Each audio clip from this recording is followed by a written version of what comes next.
This video is audio content only. It does not contain any video footage or images. If you are expecting visual content, please be aware. This is intentionally provided in an audio-only format. We recommend listening to the audio rather than watching the screen. Thank you for your understanding. Welcome to this exploration of the life and legacy of Edward Colston. Long celebrated as Bristol's merchant prince, Colston's name is not at the center of a global conversation about history and justice. This narration traces his rise within the Royal African Company, the strategic nature of his philanthropy, and the dramatic toppling of his statue in 2020. We will uncover the uncomfortable truths behind his fortune and examine how a city finally confronted its past. Join us for a journey from the hulls of slave ships to the heart of a modern reckoning. Chapter 1: The Merchant Prince and the Royal African Company. Edward Colston was born into a world where the horizon was defined by the masts of ships and the smell of the sea. His arrival on November 2, 1636, in Temple Street, Bristol, placed him at the heart of a city that had been a maritime powerhouse since the 13th century. He was the eldest child of a large family, one of at least 11 and possibly as many as 15 children born to William Colston and Sarah Batten. His father was a prosperous merchant and a staunch royalist who would later serve as the High Sheriff of Bristol during the turbulent years of the English Civil War. This family background provided more than just financial security. It offered a direct pipeline into the elite circles of the Society of Merchant Venturers, a guild that essentially governed the commercial life of the city. The Colston family was deeply rooted in the soil of Bristol, but the political upheavals of the 1640s forced a shift in their trajectory. As the parliamentarians took control of Bristol, the family sought refuge in London, a move that would prove pivotal for young Edward's future. In the capital, he was educated at Christ's Hospital, a school often associated with the sons of the mercantile class, where he began to absorb the principles of trade, accounting, and the rigid social hierarchies of the 17th century. The foundation of Colston's personal fortune began not with the slave trade, but with a traditional apprenticeship. In 1654, at the age of 18, he was bound for 8 years to the Worshipful Company of Mercers in London. This was the premier livery company of the city, specializing in the wholesale trade of luxury textiles like silks and velvets. By the time he completed his training and was enrolled into the company in 1673, Colston had transformed himself into a sophisticated London merchant with a vast network of international contacts. He followed the model set by his father, exporting English textiles and wool while importing a variety of goods from the European continent. His ships moved oil, wine, and sherry from the ports of Spain and Portugal, and he established a regular trade route carrying cod from the cold waters of Newfoundland to the markets of Naples. He even dealt in silk from the nascent colony of Virginia. By his mid-30s, Colston was already a wealthy man, operating a fleet of over 40 ships and engaging in the lucrative business of money lending, providing capital to both the government and the Bristol Corporation. However, the true escalation of Colston's wealth and power occurred in 1680 when he turned his attention toward the African continent. This was the year he became a member of the Royal African Company, RAC, a massive joint stock enterprise that held a legal monopoly on all English trade along the west coast of Africa. The company was no ordinary business venture. It was established under the direct patronage of King Charles II, with his brother, the Duke of York, serving as its governor. For a merchant like Colston, joining the Royal African Company was an entry into the highest echelons of imperial power. He was not merely a passive investor. He became a significant financier of the company's operations. Records indicate he lent the RAC £2,500 in 1686, followed by additional sums that totaled £5,000 by 1688. His administrative talents and financial weight saw him rise quickly through the ranks. He served on the board of directors for multiple terms throughout the 1680s, and reached the pinnacle of the organization when he was appointed deputy governor in 1689, effectively serving as the company's chief executive during a period of intense transition following the Glorious Revolution. To understand the nature of Colston's merchant prince status, one must look at the mechanics of the trade he managed. The Royal African Company was the single largest entity in the history of the transatlantic slave trade, and Colston was one of its primary suppliers of trade goods. He provided the company with vast quantities of manufactured goods, specifically perpetuanas, a type of durable wool cloth valued at approximately 60,000 pounds. This volume of trade was staggering, estimated to be enough to outfit voyages for roughly 20,000 enslaved people. During Colston's active involvement between 1680 and 1692, the company's operations were a marvel of cold, bureaucratic efficiency. Ships were loaded in London or Bristol with these textiles alongside copper, brass, gunpowder, felt hats, and glass beads. These items were sailed to the West African coast and bartered with local tribal leaders for human beings. The logistics were brutal. To maximize the profit of every voyage, the hulls of the ships were divided into holds with minimal headroom, sometimes as little as a few feet, allowing the company to pack as many people as possible into the dark, unventilated spaces below deck. During the 12 years of Colston's tenure, it is estimated that the company transported over 84,000 African men, women, and children. The conditions were so horrific that nearly 19,000 of these individuals died during the Middle Passage, their bodies often thrown overboard to prevent the spread of disease. The dehumanization was literal and physical. Upon being purchased, captives were often branded on the chest or shoulder with the initials RAC, marking them as the property of the Royal African Company. Among the tens of thousands transported, roughly 12,000 were children, some as young as 6 years old. Colston's role as a senior official meant he was directly involved in the decision-making processes that governed these voyages, including the negotiation of the asiento for Negroes in 1689, a contract that allowed the company to supply enslaved labor to Spanish colonies. His dividends from these activities were immense, providing the capital that would later fuel his reputation. While Colston was building his empire in London, he maintained a strategic and profitable connection to his birthplace. In 1681, following his father's death, he began to take a more active interest in Bristol's affairs. He inherited the mercantile business of his younger brother, Thomas, who had died in 1684, and became a partner in a sugar refinery located in St. Peter's Churchyard. This refinery was a crucial link in the economic chain of slavery. It processed the raw sugar produced by enslaved laborers on the plantations of St. Kitts. By bringing the product of slave labor back to Bristol for refinement and sale, Colston ensured that every stage of the triangular trade contributed to his growing coffers. His influence in the city was further cemented in 1683 when he became a member of the Society of Merchant Venturers. The Colston family's involvement in the trafficking of humans predated the official monopoly of the Royal African Company.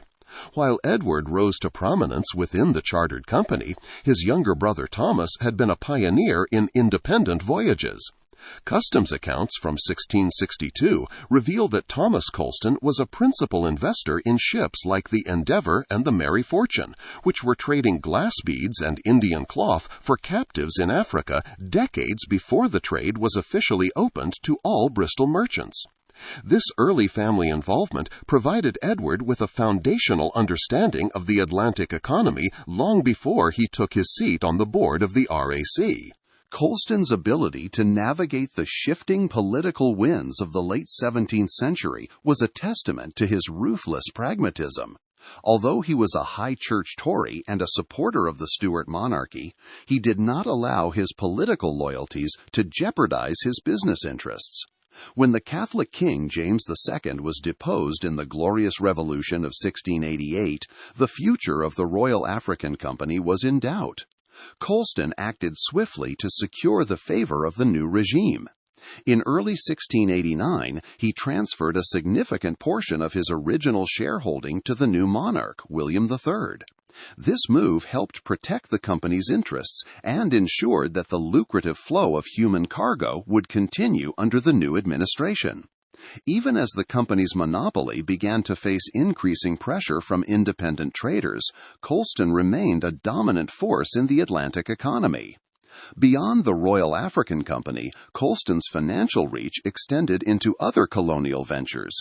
He was a prominent investor in the South Sea Company, which was established to supply enslaved people to Spanish America, and he was appointed as a commissioner for South Sea Company subscriptions in 1711. Even after he formally withdrew from the Royal African Company in 1692, he continued to profit from the slave trade through his private business interests and his holdings in the South Sea Company until his retirement in 1708. His wealth was not just a product of trade, but also of shrewd financial maneuvering. He was one of the few investors to successfully pull his money out of South Sea Company stock before the infamous bubble burst, a move that solidified his status as one of the wealthiest men in England. The power Colston wielded was eventually translated into formal political office. In the 1710 election, at the age of 74, Colston was persuaded to stand as a candidate for Parliament for the city of Bristol. Despite his initial refusal to stand, he topped the poll, reflecting his immense influence over the city's electorate and its mercantile elite.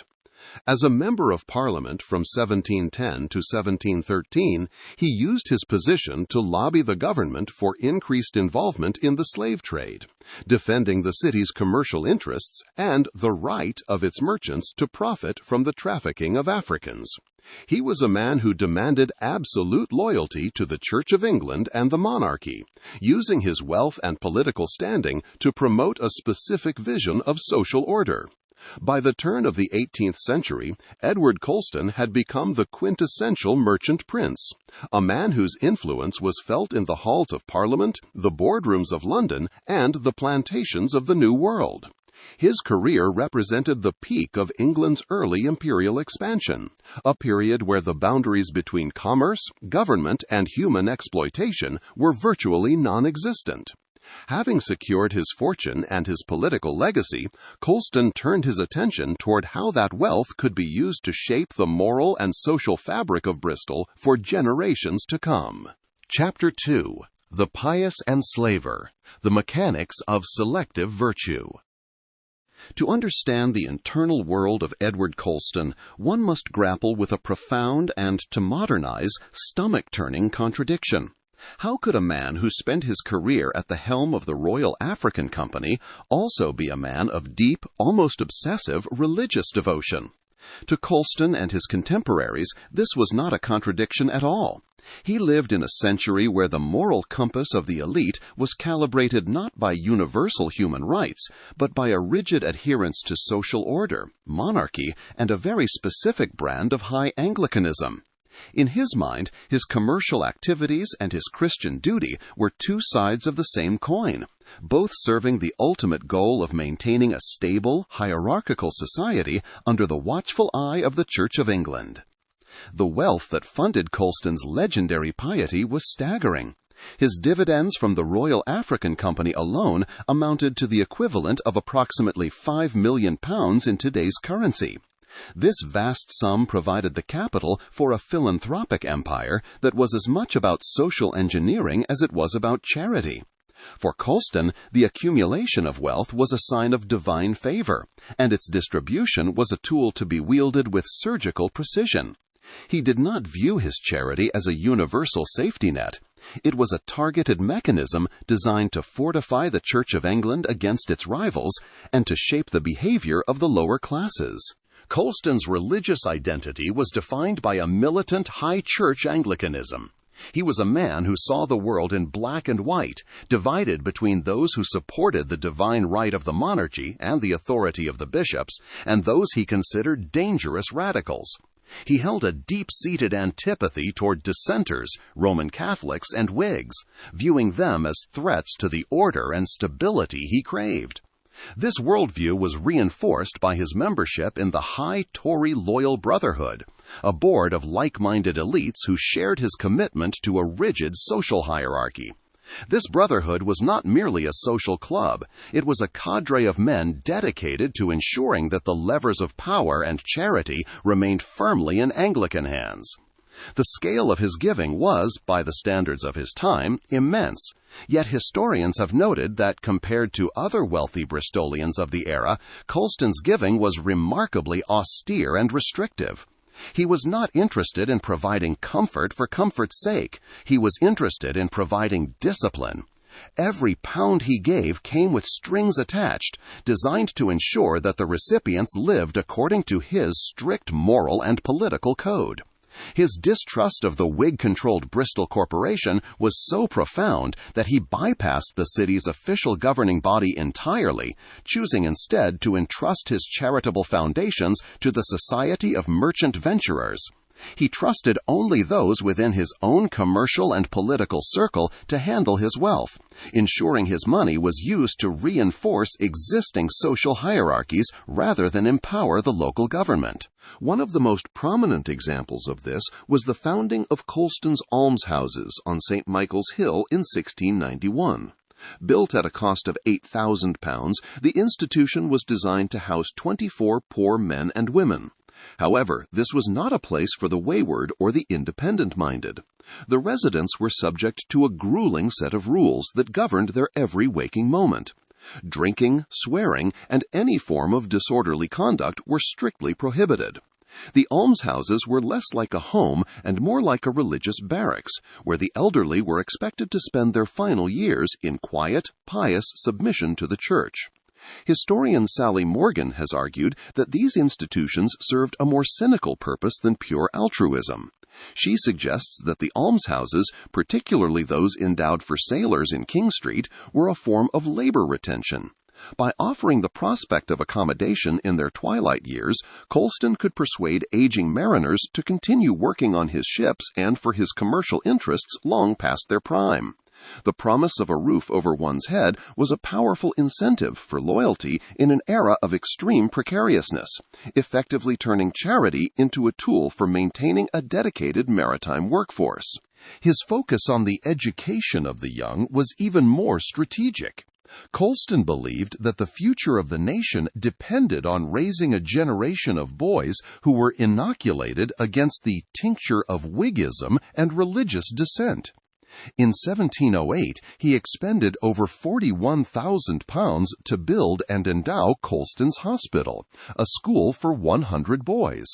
The curriculum was designed to produce loyal subjects of the Crown and the Church.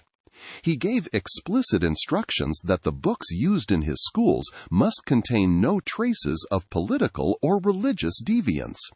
The boys were to be instructed, clothed, maintained, and apprenticed, but always within the narrow confines of high Anglican orthodoxy. Through these schools, Colston sought to create a workforce that was not only skilled, but also ideologically aligned with his own values. This selective philanthropy extended to every corner of his charitable empire. He gave frequently to Christ's Hospital in London, where he had been educated, and supported schools in the Temple district of Bristol.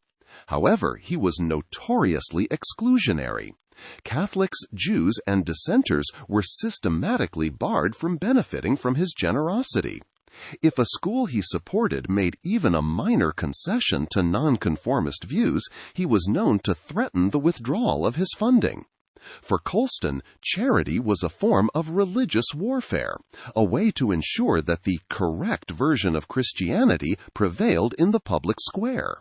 Even his financial maneuvers in his later years suggest a man whose pious persona was layered with ruthless pragmatism. Sources suggest that Colston may have engaged in insider trading to extract his significant investments from the South Sea Company shortly before the infamous bubble burst in 1720.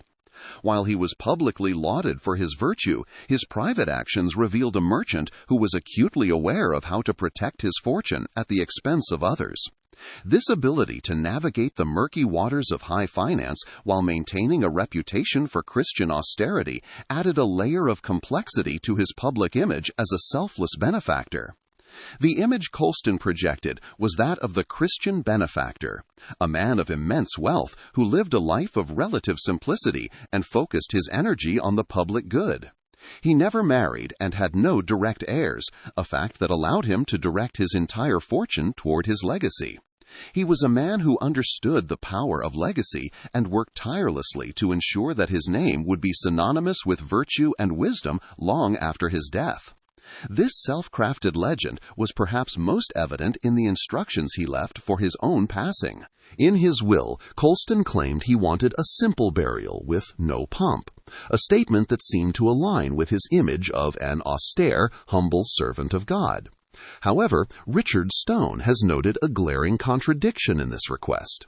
Despite his claims of humility, Colston provided a meticulously detailed list of exactly how many carriages should be in his funeral procession, and a specific list of who should be invited to attend. He orchestrated his final exit with the same bureaucratic precision he had used to manage the Royal African Company, ensuring that his funeral would be a grand public spectacle that reinforced his status as a merchant prince. When he died at his home in Mortlake in 1721, the instructions for a simple burial were, as he likely intended, largely ignored in favor of the grand procession he had mapped out. His body was carried from London to Bristol in a journey that lasted several days, culminating in a magnificent ceremony at All Saints' Church. He was laid to rest in a tomb that featured a list of all his charitable deeds, a final advertisement for his supposed virtue. The pious enslaver had successfully navigated the most turbulent decades of English history, leaving behind a fortune and a set of institutions designed to preserve his vision of a high church Tory England. He had fulfilled his duty to his God and his king, but the question remained, at what cost to the thousands of lives that had funded his path to sainthood? Chapter 3. The Victorian Invention of a Civic Saint. For more than a century after Edward Colston was laid to rest in the vaults of All Saints' Church, his memory existed primarily in the quiet administration of the charities he had endowed. The boys at Colston's hospital wore their traditional uniforms. The elderly in his almshouses followed his strict rules of conduct, and the Society of Merchant Venturers managed the lands and funds he had left behind. However, as the 19th century progressed, a transformation began to take place. The man who had been a complex, rigid, and controversial merchant in his own time was systematically reinvented. He was stripped of his historical complications and polished into a gleaming icon of civic virtue. This was the era of Victorian myth-making, a period where the city of Bristol decided to cast Colston not as a man of his time, but as a timeless saint of philanthropy.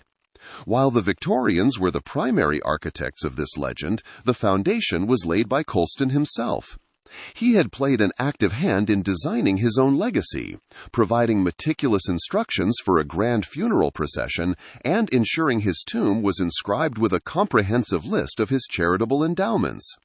He understood the power of a curated history, yet he could not have foreseen how his image would be weaponized by the city's elite nearly 2 centuries later to fight the political battles of the late 1800s. This process was part of a broader cultural phenomenon, often described as the invention of tradition. Across the British Empire, the late Victorian period saw an explosion of public monuments. These were not merely decorations, they were tools of social cohesion. In a world defined by the Industrial Revolution and growing class tensions, the ruling elites sought to anchor their authority in the past by elevating great men who embodied the virtues they wished to promote. In Bristol, this meant creating a paternalist local idol who could represent the city's wealth, its maritime heritage, and the idea that private charity was the best solution for social ills. The specific push for a grand public memorial to Colston emerged in the 1890s, a timing that was deeply political.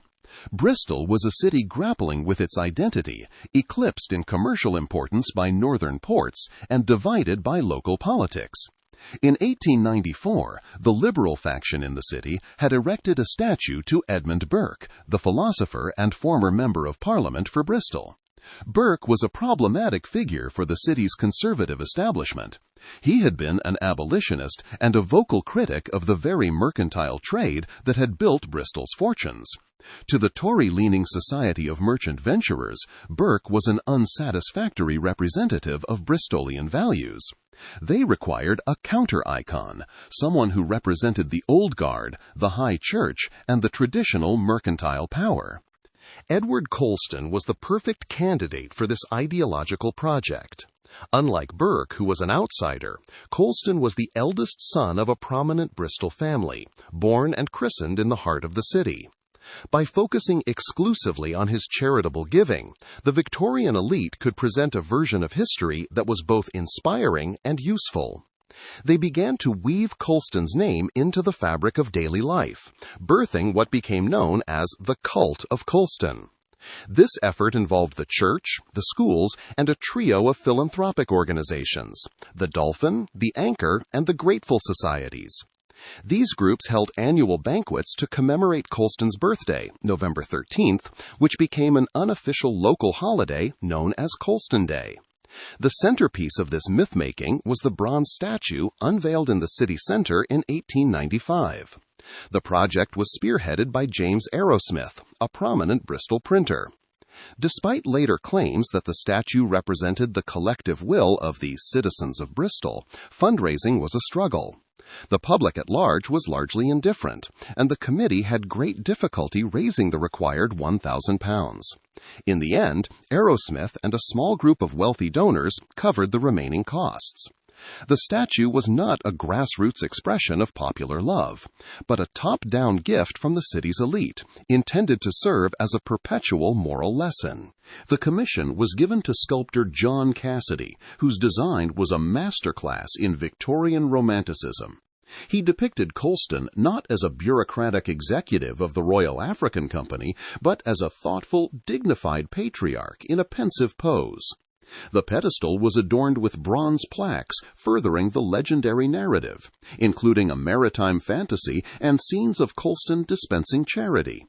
A particularly telling detail was the inclusion of dolphins at each corner, reinforcing a popular myth that a dolphin had once saved one of Colston's ships by plugging a leak in the hull.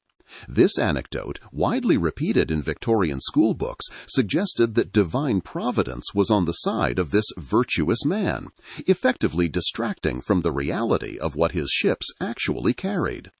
The statue was unveiled on Colston Day, November 13, 1895, by the Mayor, Howell Davies, and the Bishop of Bristol, Charles Ellicott. The speeches focused entirely on Colston's nobleness of spirit. The bishop exhorted the gathered crowds to emulate Colston's life, suggesting that his charity was the greatest purpose of his existence. This adulation served a specific social purpose. The 1890s had been marked by intense labor unrest and the rise of socialist agitation for municipal intervention in the lives of the poor. By elevating Colston, the elite argued for the status quo, that social problems should be addressed through the benign paternalism of wealthy individuals rather than government reform. The cult of Colston extended to elaborate rituals. Children from his schools were marched through the streets to attend services at the cathedral, where they were given Colston buns, sweet, fruit-filled bread that became a symbol of his supposed character. The three Colston societies played a crucial role in maintaining this atmosphere. Their annual dinners were grand affairs where the elite gathered to perform rituals like the silent toast to Colston. However, even in the 19th century, there were signs that this philanthropy was not as effective as the myth suggested. An 1880s investigation into the condition of the Bristol poor criticized the Colston societies for their inefficient and arbitrary distribution of funds, suggesting the cult was more about the self-image of the donors than the relief of suffering. The most profound success of the Victorian mythmakers was their ability to maintain a collective amnesia regarding the source of Colston's wealth. Popular histories and public commemorations simply chose to look elsewhere, omitting his role in managing the logistics of the Middle Passage. This sanitized version of history was reinforced by other memorials. In 1890, a stained glass window in St. Mary Redcliffe was dedicated to him, depicting the parable of the Good Samaritan, a direct irony considering the thousands of neighbors he had helped to enslave. The largest window in Bristol Cathedral was also dedicated to him, and his name permeated the geography of the city, from Colston Avenue to the grand Colston Hall. For much of the 20th century, this environment was the norm. The statue was viewed as a landmark rather than a provocation. The myth had been so successful that for many, the name Colston was simply synonymous with Bristol, divorced from any specific historical act. However, the very perfection of this myth was also its greatest vulnerability. By creating a figure of unalloyed virtue, the Victorian elite had left no room for the reality of the human being behind the bronze. The first significant cracks in the pedestal appeared in 1920, when a Bristol vicar named Henry Wilkins published a biography that used primary source documents to lay out Colston's involvement in the Royal African Company. Wilkins challenged the Victorian saint figure, pointing out that Colston's philanthropy was deeply selective and his religious bigotry excluded many. A more subtle but fascinating challenge occurred in 1934, during the centenary of the Slave Emancipation Act, when the official guide to Bristol pointedly dropped all references to Colston. These were early signs that the Victorian narrative was beginning to lose its grip. The Victorian era had succeeded in giving Colston an immortality of fame, but it was an immortality built on a foundation of silence. They had created a trophy of empire that stood in the heart of a city that was slowly waking up to its own complicated past.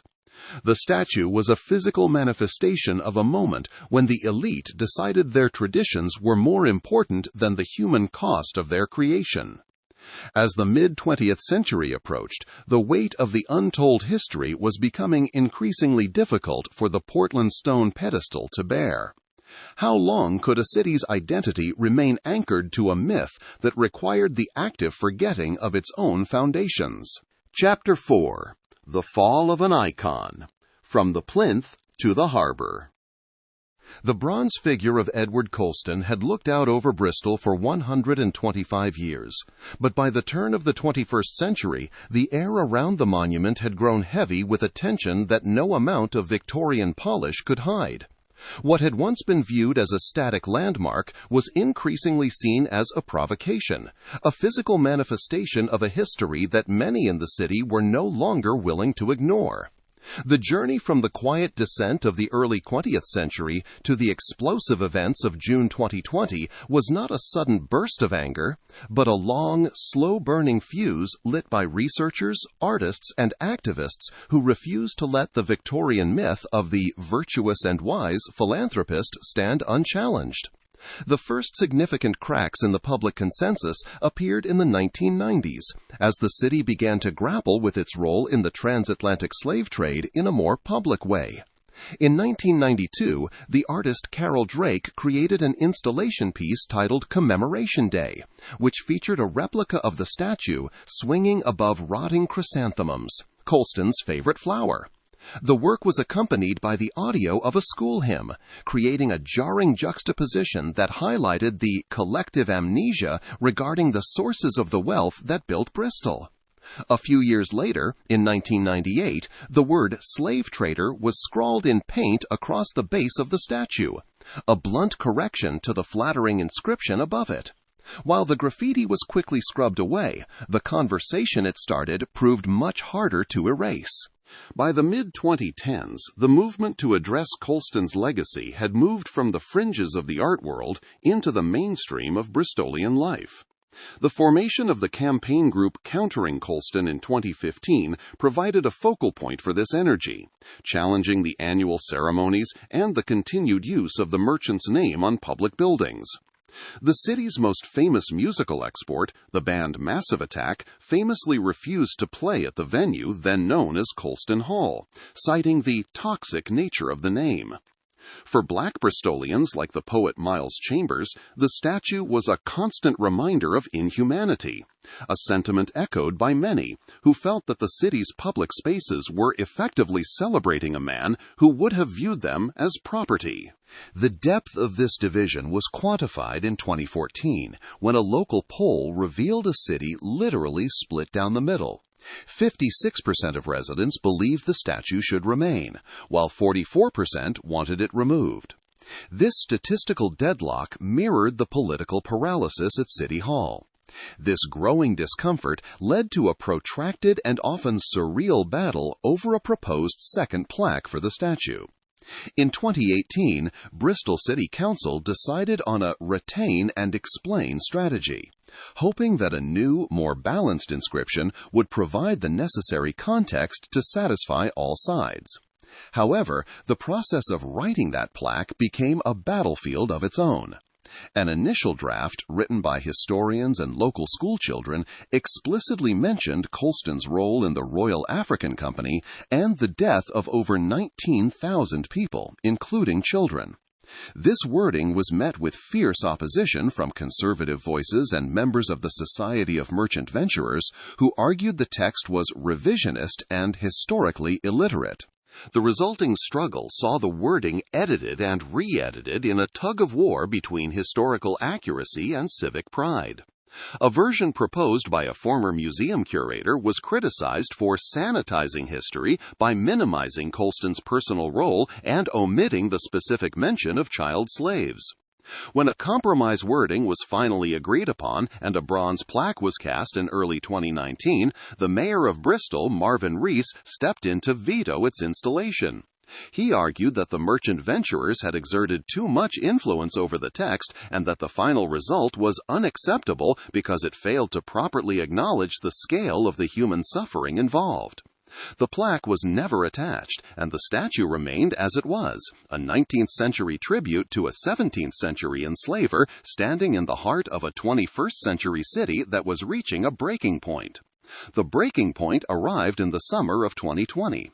The murder of George Floyd in Minneapolis on May 25th sent shockwaves across the globe, igniting a worldwide movement against systemic racism and police brutality. In Bristol, these global currents found a very specific local target. Just days before a planned demonstration, a 38 Degrees petition calling for the statue's removal surged to over 11,000 signatures, signaling that democratic patience had finally expired. On June 7th, an estimated 10,000 to 15,000 people gathered for a Black Lives Matter protest. The atmosphere was charged with a sense of historical inevitability. As the march reached the city center, the focus shifted to the empty space around the Colston statue. Protesters removed a canvas cover that had been placed over the figure, and the crowd surged forward. The actual toppling was a remarkably swift affair, taking only about 30 seconds once the ropes were secured around the statue's neck. To the roars of the crowd, the bronze figure was pulled from its Portland stone pedestal and came crashing onto the pavement. In a moment of high symbolism and raw emotion, one protester was photographed kneeling on the statue's neck. This act lasted for 8 minutes, a direct and harrowing mirror of the time Derek Chauvin knelt on George Floyd. For the protesters, this was a poetic and empowering reclamation of space. For the legal system, it would later be scrutinized as a deliberate act of criminal damage. The crowd then began to roll and drag the heavy bronze effigy down Anchor Road, the sound of the metal scraping against the asphalt echoing through the streets. They brought it to the edge of the Harbour, near Perrow's Bridge, a footbridge named after Perrow Jones, an enslaved man who had lived in Bristol, and heaved it into the water. The image of the statue disappearing beneath the surface of the harbour was broadcast around the world, becoming one of the defining visual moments of the 2020 protests. For those involved, it was a moment of profound catharsis. They saw it as a symbolic burial of a man whose ships had once docked in those very waters to unload the products of slave labor. However, the reaction from the halls of power was swift and divided. The Home Secretary, Priti Patel, described the act as utterly disgraceful vandalism, while Prime Minister Boris Johnson insisted that the law must be upheld and the perpetrators held responsible. In contrast, Mayor Marvin Rees offered a more nuanced perspective. While he did not condone the criminal damage, he stated that he felt no sense of loss and that the statue had been a personal affront to him for his entire life. He pointed out the irony that the statue of a man who made his money by throwing people into the water had ended up at the bottom of the harbor himself. The police, too, faced criticism for their decision not to intervene during the toppling. Superintendent Andy Bennett later explained that it was a tactical decision made to prevent a full-scale riot, noting that the statue was a symbol of angst for the black community and that protecting a piece of bronze was not worth the risk of violent escalation. The euphoria of the protesters was almost immediately met by a chilling retaliatory act. In the nearby suburb of Henbury, the grave of Scipio Africanus, an enslaved man who had lived in Bristol in the 18th century, was targeted. The attacker broke the historic headstone and scrawled a warning in paint: "Put Colston's statue back or things will really heat up."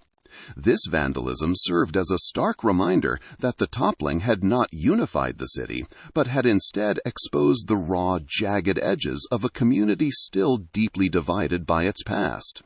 Even as the city braced for further conflict, the immediate cultural shift was marked by moments of pointed humor. The Colston Arms Pub, located near the city center, was temporarily and unofficially renamed Yield Pubby McDrunkface by residents, before eventually adopting the more permanent name The Open Arms. It was a colorful grassroots example of how quickly the Colston brand had become untenable in the wake of the protest. On June 11th, 4 days after it was pushed into the water, the statue was retrieved from the harbor floor by the city council. Hoisted out at 5 a.m. to avoid attracting crowds, the figure was found to be filled with mud and harbor sediment. It had lost one of its coattails and its walking stick during the fall, and its surface was covered in the red and blue paint daubed on it by protesters. During the cleaning process, museum staff made a surprising discovery: a time capsule from the Victorian era. Inside the hollow statue was an issue of Titbits magazine dated October 26, 1895, along with a handwritten note containing the names of the original fitters who had secured the figure to its plinth. This discovery provided a poignant human connection to the Victorian laborers who had built the monument, reminding the city that the statue was a constructed piece of history, one that had now been irrevocably altered. The legal fallout of the toppling began almost immediately, though it extended far beyond the 4 individuals who would eventually face a jury. 5 other individuals involved in the events of June 7th accepted conditional cautions for their roles in the toppling. This form of restorative justice required them to pay fines and perform community service, providing an early, less confrontational resolution for some of those involved. However, for others, the path would lead directly to the courtroom. 4 individuals, Rian Graham, Milo Ponsford, Jake Skuse, and Sage Willoughby, were formally charged with criminal damage. As they were processed by the legal system, the city of Bristol stood at a precipice. The physical icon had been removed, but the ideological and legal structures that had protected it for over a century were only just beginning to be tested. The question now was whether the British legal system would view the toppling as a simple act of vandalism or as a necessary intervention in a city that had failed to resolve its own history through democratic means. As the Colston Four prepared for their day in court, Bristol braced itself for a reckoning that would move from the streets to the very heart of the English judiciary. Chapter 5: The Legal Reckoning and the Erasure of a Legacy. Chapter 5: The Legal Reckoning and the Erasure of a Legacy.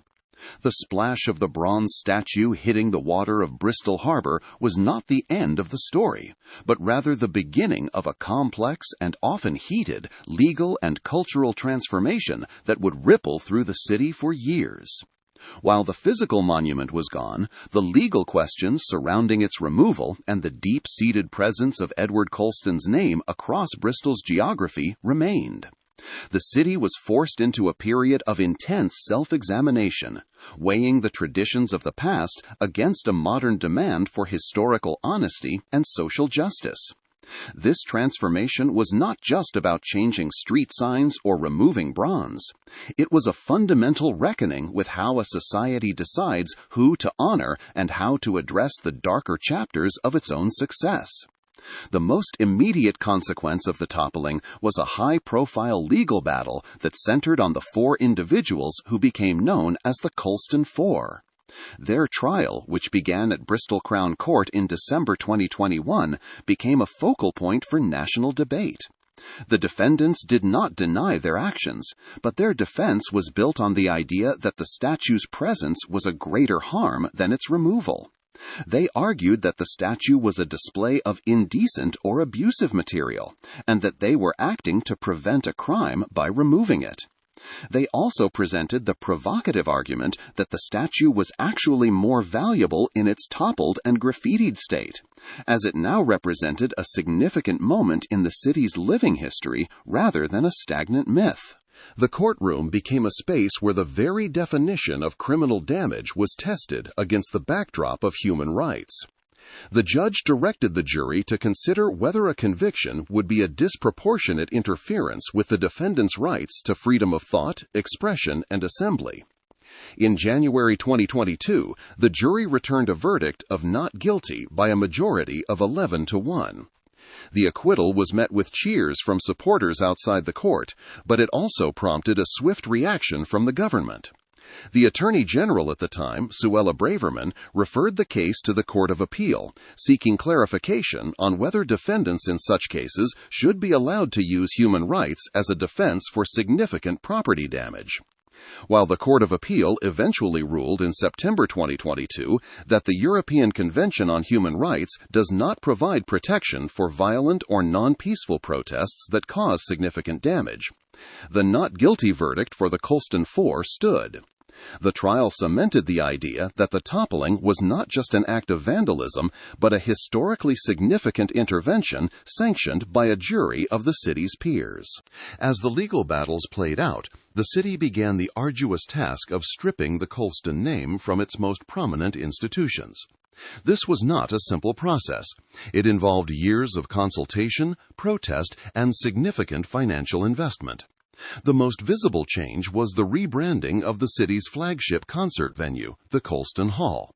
The venue had no direct financial link to Edward Colston, having been built long after his death, but its name had led to the boycotts by Massive Attack. In September 2020, following a consultation that involved over 4,000 people, the Bristol Music Trust announced that the venue would be renamed the Bristol Beacon. The new name was intended to symbolize hope and community, moving away from a name that many felt was an affront to the city's diverse population.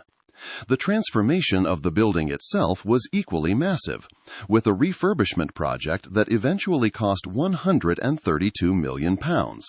This project turned a crumbling Victorian structure into a world-class performance space that finally opened its doors in late 2023. A key part of this restoration was the Grade II listed Britten organ. Built in 1956, the organ was meticulously restored and brought back into use in January 2026, serving as a bridge between the venue's musical heritage and its new identity. To ensure the reopening was rooted in the city's diverse population, the Paul Hamlin Foundation invested £400,000 into a major program of community-led activity. This funding allowed the Beacon to move beyond its controversial past and establish itself as a cultural hub for all Bristolians, rather than a monument to a single, divisive figure. The wave of renaming soon reached the city's educational institutions, which had long been the primary vehicles for maintaining the Colston myth. Colston's Girls' School, founded by the Society of Merchant Venturers in the late 19th century, was renamed Montpelier. Edward Colston's story is a powerful reminder that history is never truly settled. For centuries, his legacy was carefully curated, presenting a merchant prince whose immense charity masked the brutal source of his wealth, the dehumanizing machinery of the transatlantic slave trade. The fall of his statue in 2020 was not merely the removal of bronze, but the collapse of a Victorian myth that required a city to maintain a collective amnesia about its own foundations. As Bristol renames its halls and schools, it moves toward a future rooted in historical honesty rather than selective virtue. Colston's journey from the plinth to the Harbour floor challenges us to ask, who do we choose to honor, and what does that choice say about our values today? By finally confronting the shadows of the past, we begin to light a path toward a more just future. Thank you for listening.